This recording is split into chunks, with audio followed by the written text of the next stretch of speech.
Hey, Hello, we everyone. got a few humans and some AI note takers already on, expecting a few more people to join. I have some familiar faces from my Hungarian circles. Good to have you here, Aniko. Uh, yeah, I'm just Hi, letting people everybody. in. Hi, Hey, hey, Greetings welcome. from Hungary. hey, Gordon, hey, Lynn. Today we have a very, very exciting and very, very important topic, and we have an amazing expert joining us today, Peter Swain. Uh, Peter has seen it all, done it all, and he has some amazing insights and distinctions when it comes to AI and agentic AI. We had a lot to talk about this topic in a private session earlier, and what he said was truly fascinating. So I thought we should bring him on and have him share his insight with you in here. All right. We Absolutely. have our guest uh, here, Evan, who's also an operations expert himself, and he will be co-hosting the event with me. And he's got some fun stuff set up in the background, which will make this whole session a lot more interactive. So I will pass on the baton to him and let him run the event, and let's hear how we go. Hi, everyone. Thanks you for coming. Thanks for being on time. I think I've just managed to remove everybody's AI note taker. So, um, yeah. And then Lynn's just come in. Hi, Lynn. Thanks for coming again. See some familiar faces. Let's get started. So, as Gabor said, we like to make these sessions interactive. And so I'm just going to share my screen here. And just one thing, if you could have your cameras on, that will be important because we're gonna go into breakout rooms and you want to talk to other people in those rooms. Right, Evan, back to Exactly. you. Yeah, exactly. And the thing is, guys, this is interactive, and as Gabor said, like, showing your face is like definitely makes it a lot better for everyone involved when they're having a conversation. So please prioritize that. If you get out your phones or get out your iPad or whatever it is that you're using that can scan a QR code, you can get into our interactive presentation here. And so I'm going to do the same right now. I'm just going to go on the screen, going to scan the QR code. And it should take you to www.menti.com. If for whatever reason you just want to use your computer, I'm just putting in the chat now a link in the Zoom chat, and it will open up. I'll just show you actually what that looks like. It will open up the link here, and you can participate in a different window. And if you just give me a heart or a thumbs up, that tells me that you're in, and I can get back to presenting here. Awesome. We've got 5 of you already in. Okay. Again, if you can't get in for whatever reason, just say hello in the chat. That's fine. I'll be watching the chat the whole time as well. Okay, fantastic. So, meet your hosts. I'm Evan. I work in operations and I do digital events with Gabor at Funnel.Expert. And Gabor, please just introduce yourself to someone who might not know who you are. I'm Gabor. Most of you know me. I have a digital agency in Hungary, and we're working with international clients as well. And a few years ago, I transitioned into the AI space, mostly to accelerate our agency work. And we've created some software solutions around it. And I'm excited to follow everything that's happening in the AI space, and I think it's very important um, to stay on the right side of things because there's some chances of misuse with AI, but more about that later. Thank you, Gabor. And our guest speaker, you introduce yourself? Yeah, sure. It's a pleasure to be here. So my name is Peter Swain. I've been in disruptive technology all my life. I was one of the lead developers for Yale.co.uk, the UK version of Yelp. I had the 30-second listing on Yahoo. I ran the first mobile agency in Europe. I've done about 1,400 digital projects. Been actively involved in AI for 5 years and solely focused on it for 3. So help policymakers, entrepreneurs try and make sense of this and try and get the best results they can from it, whilst thinking about the second and third order consequences that are very prevalent in this space. Fantastic, Amazing. Peter. Thank Thank you, so Peter, much. for being here. Pleasure. Okay, so let's get right into it. The topic is Agentic AI beyond the hype. So that's what we're going to be talking about, all about Agentic AI. But before we get into it, how does Agentic AI differ from traditional generative AI? And what are its unique value propositions? Peter and Gabor, if you can maybe break this down so that we can help people understand what Agentic AI is. I would let First? Peter take the pace here because he has a very good distinctions when it comes to translating these concepts into consumable form. So yeah, and thank you. So I've spent quite a bit of time trying to understand what agentic AI is and what it isn't, because it's now such a buzzword. Yeah, everything is an AI agent. Like every time I sit with someone, they're like, "Yeah, I've got an AI agent." I'm like, "Okay, maybe we should start by actually defining what an AI agent is in order to do that." Seems like and believe it or not, that question flummoxes most people that are selling an AI agent. Like, well, what is it? And here's the 2 distinctions I've come up with. For something to be agentic, it needs to satisfy 2 tests. Test number 1, it must instantiate itself in the most natural format possible. Okay, so if you have to go to it in a way that you wouldn't normally go to it, then it isn't agentic. So what I mean by that is, if your management structure is in Slack, for something to be agentic, you have to engage with it in Slack. You don't have to go to something else and press a button. So that's number 1. And something to be truly agentic, it must instantiate, it must start in the most natural way possible for you as your business. That's number 1. Number 2 is it must complete the task to the same degree or better that a human would. So if it satisfies those 2 things, I classify it as an agent. If it does not satisfy those 2 things, normally what it is it's an intelligent automation with some AI bells and whistles included. Sometimes not even AI bells and whistles, sometimes just an automation that someone claims as an agent. So those are my 2. Must instantiate itself in the most natural way possible, number 1. Number 2, it must do the task to the same degree as a human or better. Simple as that. So that's amazing. Thanks for summing it up. I couldn't do it this well myself. And back to what you said, would you consider a Zapier or whatever, like make.com workflow with a step that calls AI an agentic AI workflow No, based on what you said? no, I'd call that an intelligent automation. I Yeah. think it can have aspects of agentic, but I've yet to see a Zap or a Make or something like that perform the task to the human level or better.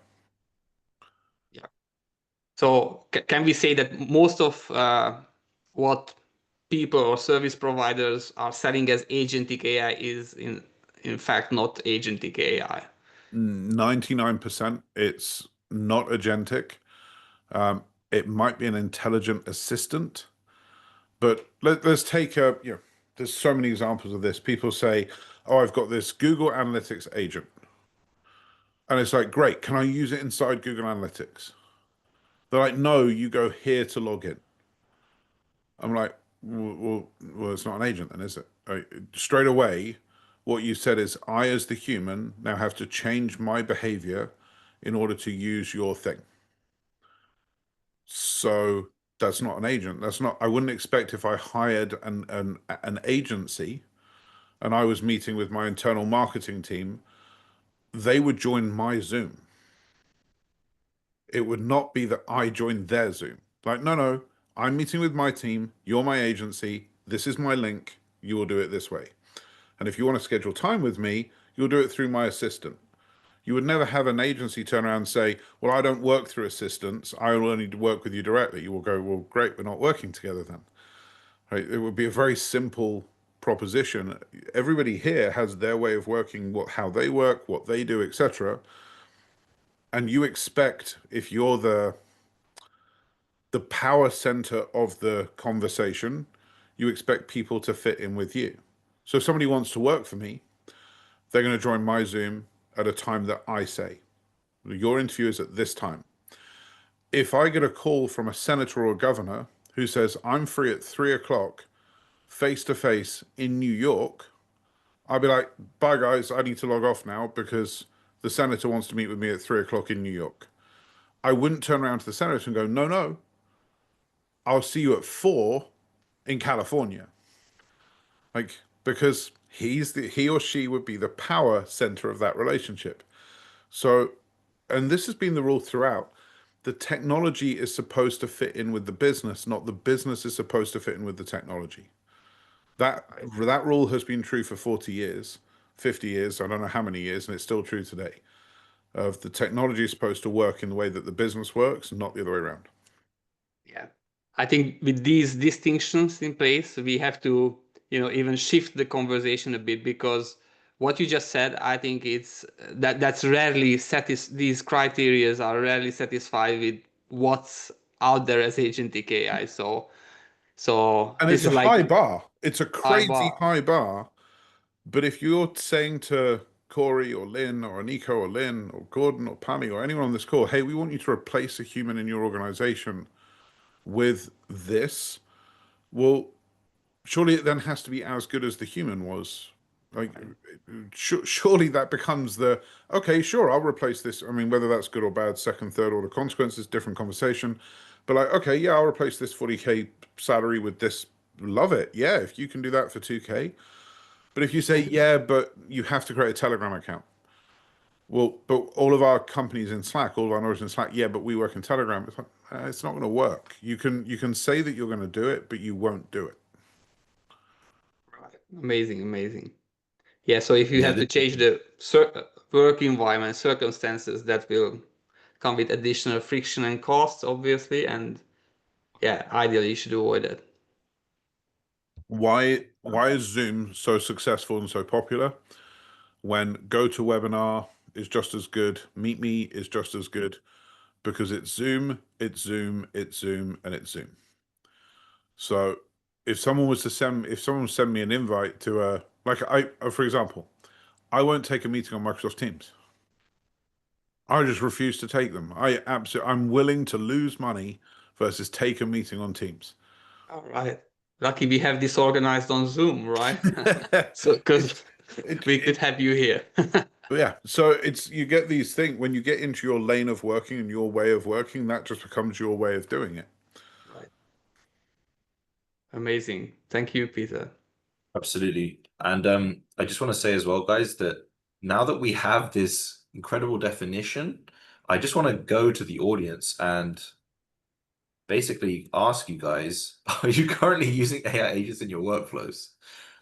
Yes. Okay. According to the definition. Okay. I'm surprised because I thought I was, but I don't think I am, Peter. From what you just said, I'm not using AI agents. Well, Okay. I'm probably the only yes. Okay. All right. Fair enough. And then we got no. Yeah. So I think very few of us are actually using AI agents. We're probably just using intelligent assistants. I think that was the term you used, Peter. Correct me if I'm wrong. And But we're there's not nothing using. and there's nothing wrong with that, and it's Yeah. a great progression. But like an example that for us, the thing I've looked for most when we look through the company of what are we going to do first, I look for the biggest delta between min and max execution time. Because I was like, this would be a good way to just look at it. And the one thing we found, the first one we did, was registering a new supplier. Registering a new supplier can take anywhere from 15 minutes to 6 hours. If we say we need your W8, we need your ACH or wire information, we need this, this, and this, and they do what they're told to do, it takes 15 minutes. But every so often, we'll get somebody that doesn't send the W8, and we have to then chase that up. And then we have to send them the template of the W8 because they're a small company. Then they send us the wiring instructions, but it looks like it's actually an ACH, not a wire from the routing number. So we have to clarify that. And you end up with these like 10, 15 back and forth emails trying to get this done. So we just put in an AI agent. The instantiation was being CC'd on an email. So I'm like, hey, Gabor, yep, we'd love to do this with you. Agree the price. CC Max, in this case. All of our AI agents have names. Max, please help Gabor get registered as a supplier. Kind regards. Right, so the natural way for me to work often is CCing a person. So I just CC the agent, and then Max emails Gabor and say, hey, Gabor, it's Max here, one of the AI assistants in PSI. All of ours also announce themselves as AI. We want to get you registered supplier. We need the following things back from you. If you have any questions, you might not want to reply because I'm not human. Smiley face. Right? And Gabor then sends stuff across. And if we have everything, we go fantastic. And then we pipe it into QuickBooks. And if we don't have everything, it will go back saying, hi, thank you. It seems like we've got this, this, and this, but we don't have this and this. Please reply with that. And it's such a great use case because I don't care how long it takes the supplier to register themselves. They can take 3 weeks. I don't need to do any follow-up because quite frankly, if they take 4 weeks, not a week, I'm happy. Like I would much rather every supplier take 4 weeks to register than a day. But I don't want it to be my fault that they took 4 weeks, not a day. That would be a different thing. So that was our first one. And then quite frankly, I just got addicted. I'm like, well, that was amazing. Like that shaves like 12 hours a year off somebody's job. That's phenomenal, right? What's next? Bios and headshots was next. I'm like, how come there's 14 emails to get somebody a bio and a headshot? Because I send the email to my assistant asks me which ones I want to use. I say I want this one. She then emails that person. They need something different. Like, it was literally 14 emails. I'm like, I'm gonna hurt myself. Like all we're doing is sending a text file and an image, and it's 14 emails. And that means that I've also got to do to-do list and I've got to do tracking to make sure that we're actually progressing this thing through. So now I've got to give mind share to this process. So again, that was Samantha.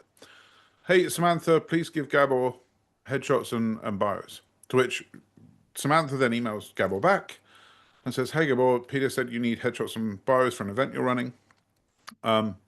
We've got a couple of different choices. Do you want a long version, a short version? Do you want it to focus on personal? Do you want it to focus on business? No, business and short would be great. Great, here they are. Any questions, let me know. Kind regards. It's like, this is amazing. I don't need to look after that anymore. Now with that one, Samantha does chase up because it's in my interest that it happens quickly. Hi, Gabor, we asked you about this 2 days ago. I haven't heard back from you. Let me know. 2 days later, it's a text. I think it's text 2 days after that. But Samantha's choosing whether it's text or email and how often she chases up, not me. And every time she goes through the loop, her system gets better and better at getting it done.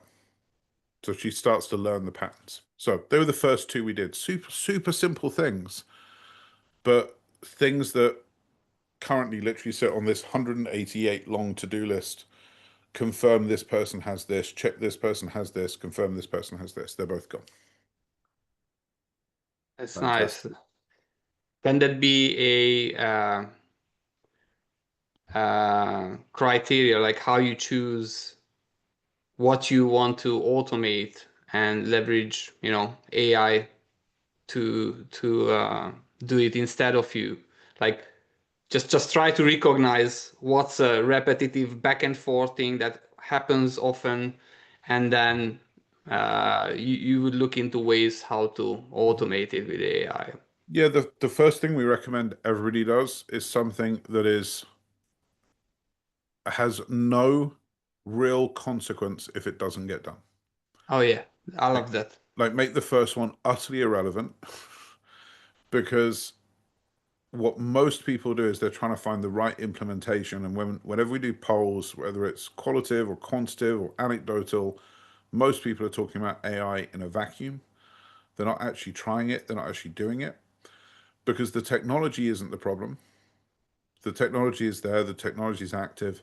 The real problem is how the other humans in the organization are going to respond to this. That's the biggest issue. When your team starts seeing that their jobs are starting to disappear, are they going to step up and start being in service of your customer and start finding new ways to add value?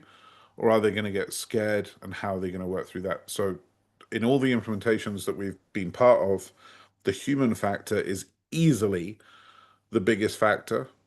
And the only way that gets exposed is by actually doing something.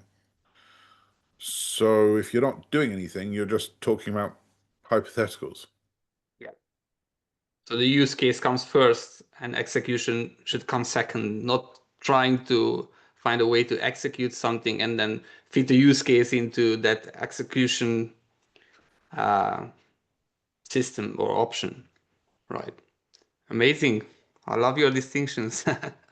Yeah, this is really helpful. And so, guys, I'm just putting on the Menti here. It's been on for a while, but based on what we've just talked about, okay, the examples that Peter just gave, are you satisfied with your current level of agent use?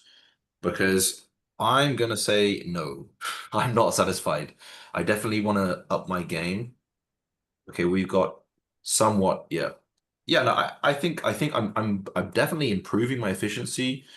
My intelligent assistants are helping, but they are not truly agentic. And so I think, yeah, we're gonna go into this now. Our goal as a company is to have to be running an 85% margin business by the end of this year. So Fantastic. until I'm in the 80 percentile, I'm not going to be happy. Because I want to work on three things and only three things. I want to work on strategy, creativity, and connection.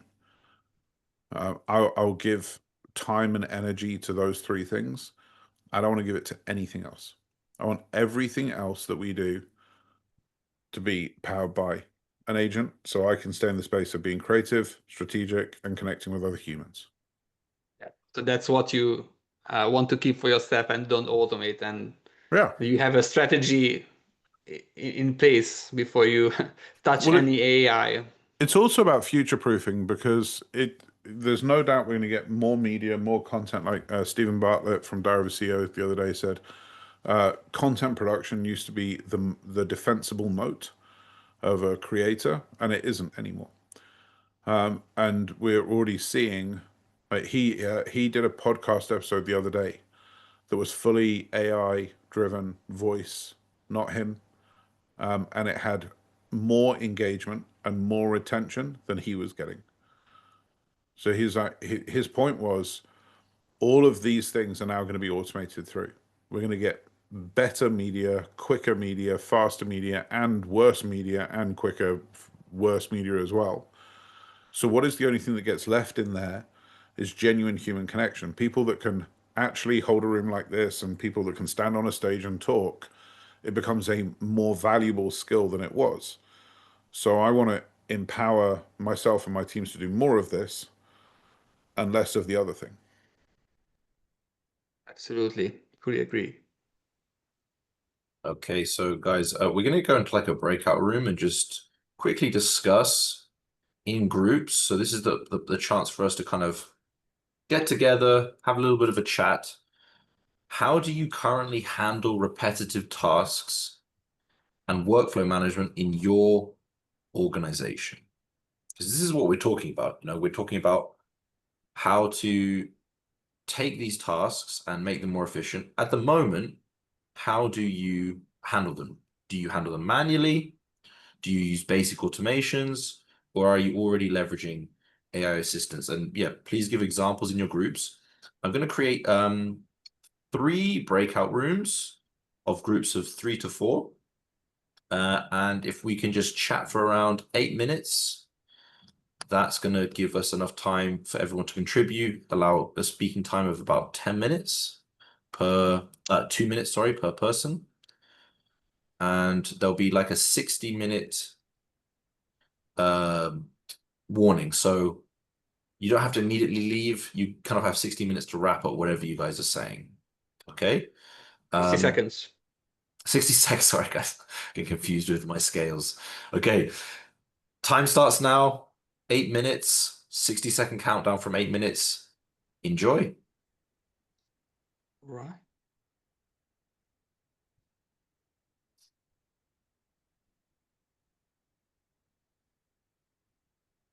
So Gabor, can you go? I'm gonna put Which room? Room. Gergo into room 3. All right. You choose. All right. I'll go to room 3. I'm gonna go into room 1, okay? All right.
Hi everyone, welcome back.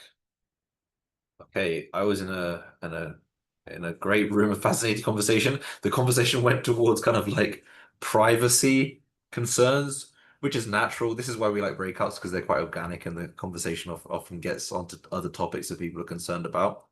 But I just want to get a little bit of feedback from you, Gabor. What were you guys discussing in your room? Uh, we really had different use cases for what AI is being used for. Some of the participants were just exploring AI. Some of them were trying to use it for more of the uh, technical aspects of the work, and someone was using it for strategy mainly, but it's still mostly in the exploration phase, and less in the we have something that's working amazingly effortlessly and we can run with it. Okay, fantastic. So what I'm going to do, guys, now just share my screen again. And Gabor actually has a kind of framework for when to use AI and when not to. He's going to share it with everyone. I think it's going to be very helpful. But then Peter, this is where we're going to kind of like we're going to use you to come in and kind of validate or maybe give some Yeah, comments. We're going to work on this live, which is going to be kind of like a nice kind of like workshop where we try and build a framework. So Gabor, if you want to maybe share your screen. yeah, yeah. So it's kind of interesting for me to also see what's happening internationally in the field of AI, and what's happening in Hungary as well, because I can see some lag between Hungary and what's happening internationally. I can what I can tell is like some of the concerns have been already raised internationally about the misuse of AI, and but still the distinctions haven't been made publicly, like everybody agrees on uh, when and how you should leverage AI. So this is what I kind of explored, and it's just a few slides, and I can share this in the end of the session, but hopefully this will be helpful for you. All right. Okay. So can you see my screen? Because Yep. See? I think before you think about, like Peter said, is it a good candidate for automation with agent? You have to think through if it's a good candidate for AI use at all. Because if it's not a good candidate to be done with AI, right, then you definitely shouldn't automate it. So I was exploring a few fields like AI written copy, and then images, videos, and like voice agents. And I was thinking about the not just the direct implications of using that aspect of AI like for copy, but what's the second order, the third order, or the fourth order consequence? And this is what often missing, like what are the further implications of the thing?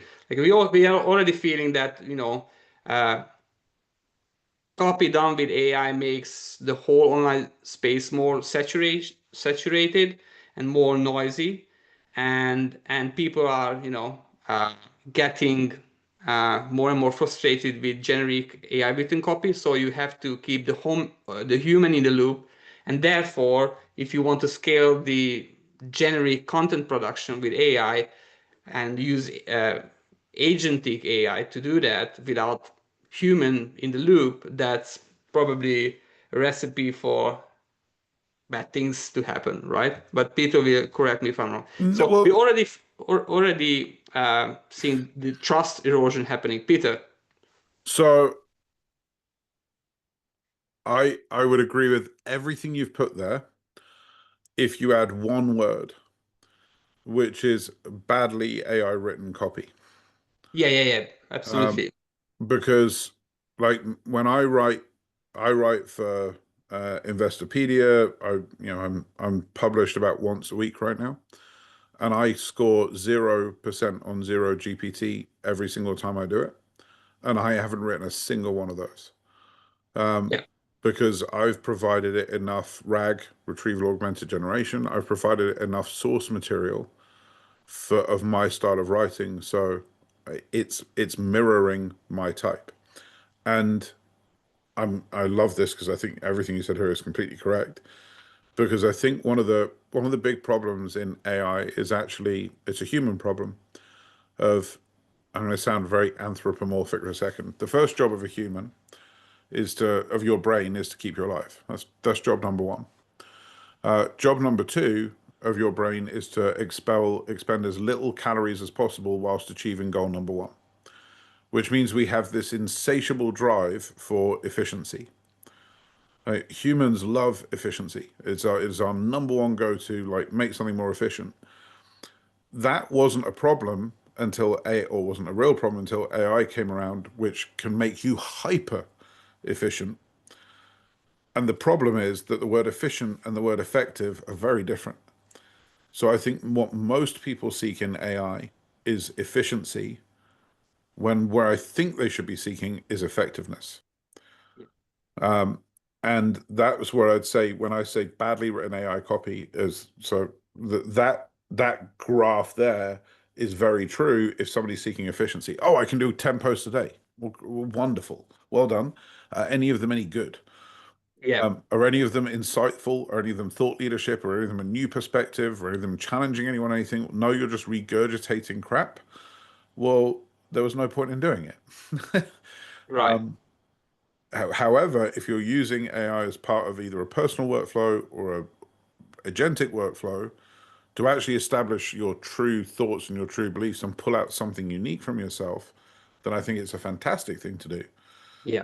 But 99% of people are doing exactly what you have there. So from that perspective, I completely agree. Thank you. And Peter, sorry, just I want to kind of Peter, every article that you've written is you're still like going over it and reading it before it being published. So you didn't write it, but you're still kind of like the human checking before The going last live. 3 or 4, no. Okay, interesting. Okay. Because I mean, my workflow looks something like this. Right? I will do this.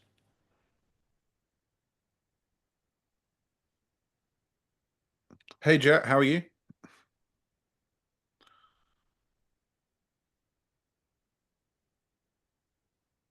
Right, I will just sit here and go, I need a new article. It's for Investopedia. It's comparing the legislation's perspective in the US to the EU and their act. I want to correlate that to GDPR and essentially say if you want to play in the space, you need to play ahead. The second and third order consequence I really want to talk into is around whether this becomes a state or a federal issue. So I think that's going to be fantastic. And let's pull out some interesting quotes from market leaders that show where we're going with this. And let's also bring in the recent quotes from the CEO of Anthropic around job displacement, the fact that government's already having these conversations. Give me my talking points back to me, formulate that crap into something that makes sense, and I'll tell you whether I agree or disagree. Go. Right. So she'll come back to me and say, "That's great, Pete. I think what you're saying is you want to do this, this, and this." I'll go, "Yeah, that's cool. Is there anything else you see that from everything I've written with you? Is there anything else you see that I might want to add into this?" She'll say, "Yeah, this, and this," and I'll go, "No to that, no to that. That one's actually really good. What would that look like?" So the briefing process is very, very hands-on. The drafting process then becomes just we're now at the stage where after reviewing 50 or 60 of them, I realized in the last 20 I didn't make a single change or a single edit. So I'm like, you know what? I now can trust that this can go through. With that said, it still goes to a PR agent before it goes to the journalist. So the Yeah. PR agent is doing another check as well. So Yeah.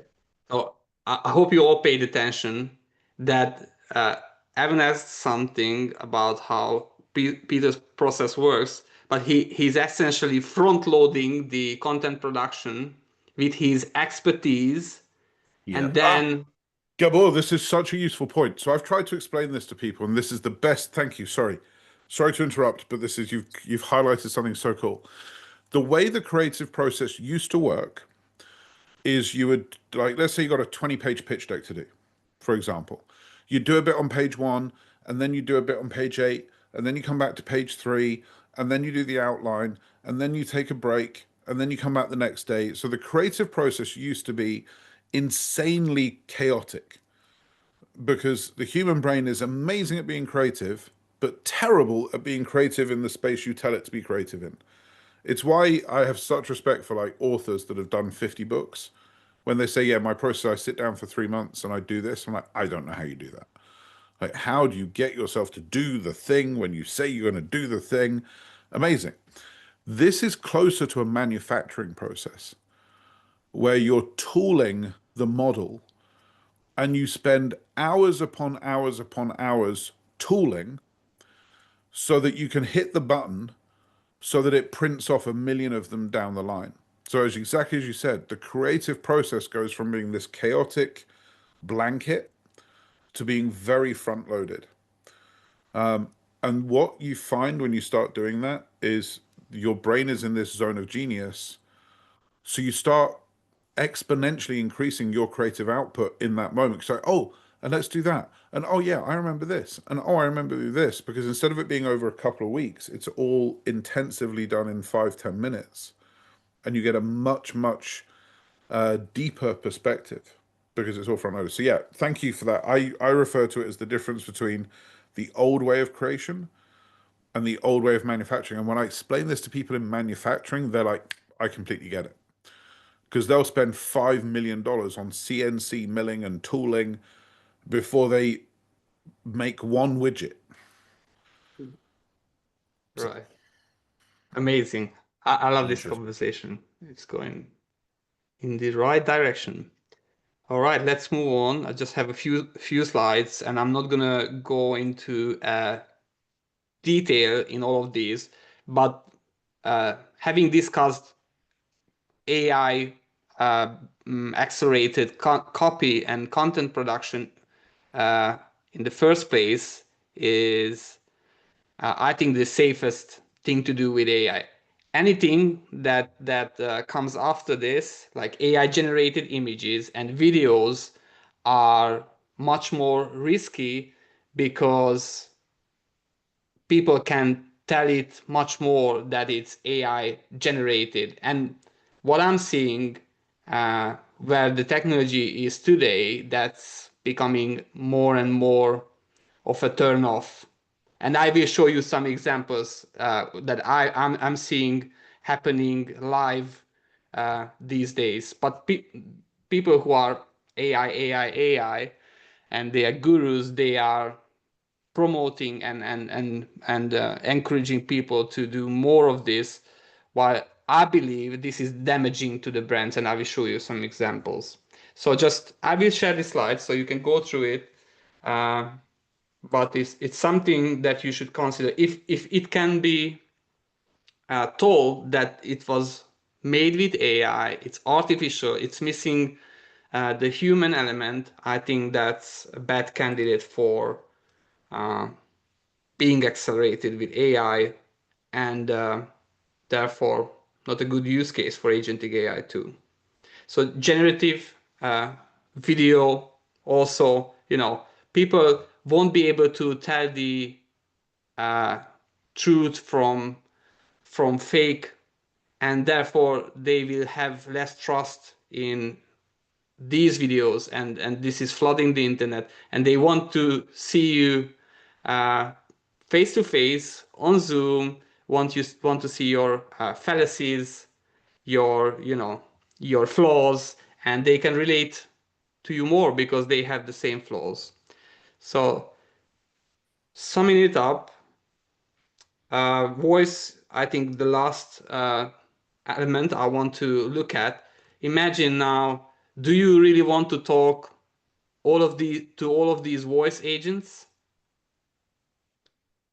I think Apple just introduced voice screening, where the AI, your phone, will reply to the voice agent and will ask them, what's your intent with this call? And the caller has to reply, which will be shown as a message on your phone.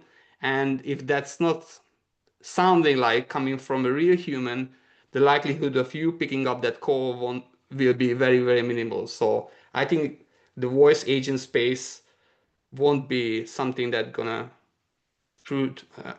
be in fruition for long, right?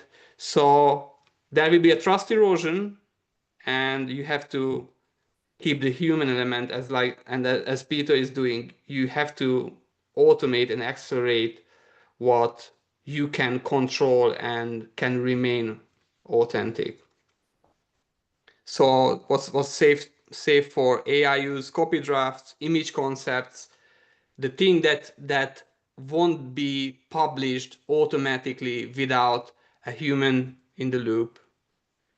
And yeah, you have to start with the basics before you risk automating something and damaging your brand.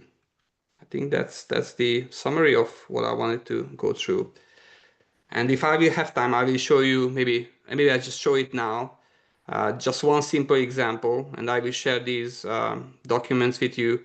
Like this is a company which is helping businesses with ad analytics, and the new feature from them is automatically generating ad images within their system. And they are using the same system for their own ads, and this is the ad I was seeing the other day, and you can see from the responses that it didn't get the public approval. Such an incoherent, incongruent piece of ad. Worst ad ever. You guys need help with marketing, right? And this is another ad guy who I look up on, Peng Jun. He was doing amazing with ads, but now he's using AI for all of his ads. And for me personally, it's a turn off. And from the responses, what I see on his ads, this is not going down well for him. So take it as a word of warning, and try to stay on the safe side before you just jump on the hype bandwagon and mindlessly use AI for anything that you can use it for. All right. Fantastic. Thanks, Gabor. Yeah, it makes me think about using AI and obviously using AI in a way, it makes everything look cheap that you do to some extent. So I think that's a really good point. Peter, do you have any comments on that, on the way that people kind of like view and then their negative reactions towards like obvious AI content? So let's talk about images and videos for a second. I agree. I'm just going to present the other case on the other side. So I mean, let's just go back to it. I left high school to become one of the first web developers in the world. My first interaction with the web was on a 4.8K modem, downloading Sun Tzu's The Art of War from the University of Phoenix. And that interaction was enough to me to walk away from a very promising career and go, I need to do this, because I saw what this thing was going to be. And we are in the 4.8K modem day of AI. We're not even on V1 of what we're going to see. AI is roughly following Moore's law in terms of its intelligence, of doubling in half the period of time. So what we're talking about now is the kludgy baby first level of AI. So we have to put that into consideration. That's one thing. Second thing, when it comes to Magix, I know that they actually tripled their revenue and acquisition from using that technology, because what they could also do is instantly iterate at a speed and scale that humans could never have done. So yeah, they may have done some stuff wrong, but the speed at which they could iterate through to get to something that was right is something no human could have ever done. I'm not defending it, I'm just giving the other side to it. Now, the one where we kind of disagree, Gabor, is on voice. I think Apple will lose that fight. And here's my reason. I was at a really high profile dinner. It's like one of these like 10-course dinners. And somebody was arguing against bipedal robots. They're like, I don't want a robot serving me food. I want my waiter. It's all about the human experience. And I said, cool, male or female?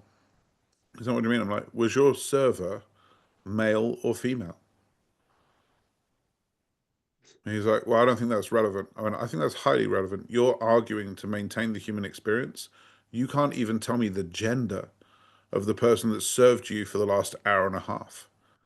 Because every time they served you, they put the food from behind and you never turned around and said thank you. And I said, by the way, her name was Jessie. I'm like, so if you're going to go to like a 3-star Michelin restaurant, sure, you want the human engagement, you want the human experience. But do I have any desire for somebody in Chick-fil-A or McDonald's to serve me my food? No, I don't care. I do not care if it's a human or a bipedal robot. And the majority of interactions you have on a phone now is, and I think it's something crazy, like it's like 97%, are simple things that you want solved in a 5-second basis. And most of the research now says that you don't care if you're speaking to AI or a human. What you do care about is whether you get your thing resolved. So if you call up an AI and it goes, hey, Gabor, and you go, listen, I got this weird charge on my bill that I wasn't expecting for Wi-Fi. And he goes, yeah, because you're part of this plan, da da da da da. But no problem, I can cancel it if you want. You go, yeah, that'd be great. You're not going to go, how dare you, AI? Whereas if it says, please hold, you're number 97 in the queue, and then you get disconnected at 46, and then you call back again, and it's press 2 for this, and 5 for this, and 3 for this, because the sheer scale of humans that are needed to actually cope with like an AT&T or a Verizon or etc. means you're not going to employ people that earn 80, 100K a year. You're going to employ people that earn 16 to 18K a year, and they're going to follow the least path of resistance through. You'd much rather talk to AI. I think the truest thing is, I do think AI should identify itself as an AI. Absolutely. But when Apple's screening thing is a misnomer because people Is are, it? yeah, I mean, it works, but people are just going to turn it off. Right. They're just going to be like, what do you mean I can't call my bank anymore? I mean, literally, Apple are saying, oh, if you bank with Bank of America, let's say, for example, and Bank of America use AI assisted phones, you can no longer call your bank. You're just going to go, well, I need to call my bank. You're not going to have a choice. Our free will in the world of technology has always been and will always be limited to what designers and engineers have produced for us to use. Like, if the product itself doesn't exist, you can't use it. Right? So if AT&T and Verizon and Simply Mobile are all saying, yeah, this is our AI assisted agent, and because the economy is going to be so great for them, and you go, well, I don't want to use AI, so okay, well, don't have a phone. Yeah. That will be your choice. So I think Yeah. I agree it's such an interesting space. I agree that we have to be very careful with how we use it and deploy it. I think in the sake of art, replacing art that you use for business is okay. I think replacing art for the sake of art is not okay. I think we have to maintain the human creative spirit at all costs. It's fascinating. It's fascinating. The whole space is fascinating. The one thing I think is going to work really well is voice. And the reason I think that is because nobody here wants to call any customer service person ever. Yeah. Most people are filled with dread. Like, oh my God, you mean I lost my phone on the plane back from Mexico on Sunday. This is $1,000 phone, and I genuinely considered not chasing it up. Yeah.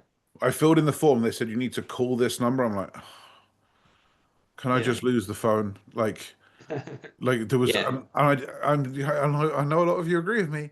Like the idea of having to get on the phone and speak to the airport, I was like, "Yeah, I'll do it tomorrow. I'll do it tomorrow. Yeah. I'll just Yeah. no way do I want to do that. I, Much I rather can speak to an AI. I can see this going to the direction where our AI agent will talk to the airport's AI agent, and we are completely out of the loop. But two things I want to just for consideration, because I absolutely agree with what Peter said. And what I think what Peter was also saying, and we should consider is, these big brands have the bandwidth and the caution to fail with their implementation and improve over time. But if you are as a small business owner trying to make these failures happen and damage your brand in the short run, that brand damage will be irreversible. Consider if you can factor in that loss. And also the second thing, when it comes to AI use, and if you want to leverage anything with AI, is the implementation curve. Like, can you implement this? Is this the most beneficial thing for you to be done with AI? Like, do you really need to think about at this point to deploy an AI agent for your business, or is there a better use of your time and resources to improve your workflows with AI in a different aspect of your business? So this is just something to I think think about. my overarching point, and yours, I love the framework you have. Mine was real simple. Are we seeking effective or efficient? If we're seeking to make something more effective, I think you should do it. And I think if you're seeking to make something more efficient at the sake of effectiveness, I don't think you should ever do it. It really, to me, it's a real simple decision of, if I do this, will I be more effective? Will I change the metric, whatever that metric is in my business, yes or no? Whereas if it's just, I want to spend less money, which is awesome, but if it's less money and the same effectiveness, great. But if it's less money and less efficient, no, I don't want to do that. I want to become highly effective, not highly efficient, if I have to choose. Amazing, amazing. We're getting to the end of our time, and I don't want to run it much longer than we scheduled it for. I want to thank Peter for his amazing distinctions, and I could keep talking about this topic forever with him and just pick his brain more. But unfortunately, this is the end of our time. We'll probably make the replay available because this was such a fascinating conversation. And on our end, we are doing AI accelerated workflows with human in the loop. And if you're interested in that, you can book a call. And you should also definitely check out Peter's mastermind. He's doing a mastermind for entrepreneurs, business owners, educating them about these distinctions in the field of AI and technology. So we will share the link to his mastermind as well in the follow-up email that's going to go out after this session. Thank you, Peter, for taking the time. Luckily, we were on Zoom, so you have accepted our invitation. We probably have to do this again. Absolutely a pleasure. Thank you so much. And thank you for everyone. Thanks so much, Peter. Thanks, Peter. Great chat. Thanks, everyone. Thanks, everyone. See you on the next one.